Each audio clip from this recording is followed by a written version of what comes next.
I'm probably going to say white supremacy in this interview maybe 1,000 times. So be prepared.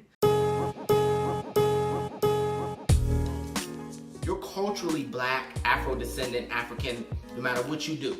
We all look different. We're all different colors. We have different experiences, different socioeconomic backgrounds, different genders and sexualities, and we're all black. For me, your blackness is deeply tied to your ancestry. The people that show up in my ancestral readings are black people, you know, and that's because they are part of my bloodline. It's also about, you know, how you grew up and how you see yourself. I mean, I used to be into it. I used to be like, yo, did you listen to that white people shit? Like, you know what I mean? Who am I as like a hella light-skinned person to be like, that's less black? Like, I'm not. People have always said I talk like a white girl. I got a lot of that. Like, you don't talk black. You know, it wasn't really cool to be like super smart or super nerdy. I was vegan, for example. My family was very health conscious, and so people would make fun of me about the food that I ate. I think every like first generation, like either like Caribbean or African person struggles with like identity. Like, some people were like, yo, I'm super African American. Some people were like, nah, I'm super like Nigerian. Like, it was always very hard to like toe that line perfectly. When I would catch the bus home,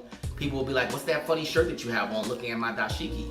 You know, people would laugh at my name and mispronounce it. I just seen a post the other day where somebody was like, oh, if you got one white parent, then you ain't really down for black people or something. So I'm like, oh, people just say anything. Growing up, I was exceptionally black because I grew up in an all-white racist town.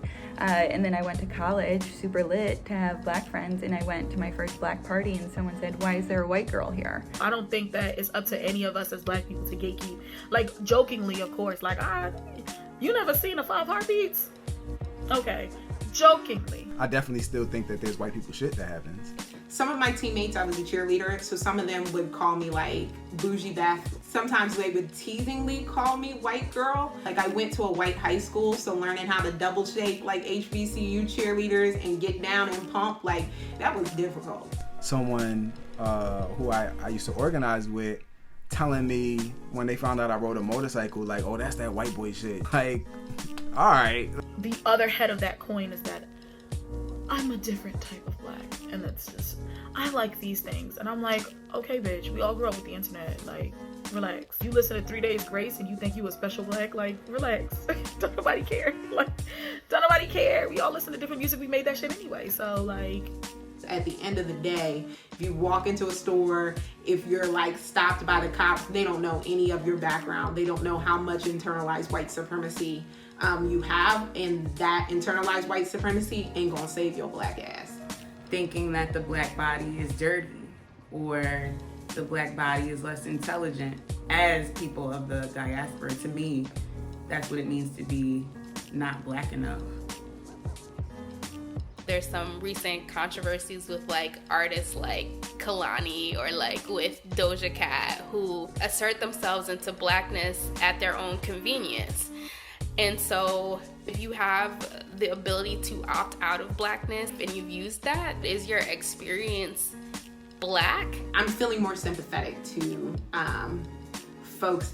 black folks that uphold white supremacy, because again, it's a really sinister disease. I mean, there's definitely stuff that's just flagrant. You know, when you look at like a Candace Owens or a Stacey Dash or somebody like that. Candace Owens is such an interesting discussion because she's not supportive of the black community. I wouldn't invite her to any cookout. Clarence Thomas, you know what I mean? Like, as much as Clarence Thomas is a detriment to the black community, he's still black. And he's a detriment. Like, we have to, like, that's just what it is. I just think that they are like race traders, and you know what I mean? Like, and you have to be black to be a race trader, right? And I hope that if somebody was really made aware of how much of that is rooted in white supremacy, they would change. Like, it feels like, oh man, we lost you, and you're a brother or you're a sister, and I've lost you.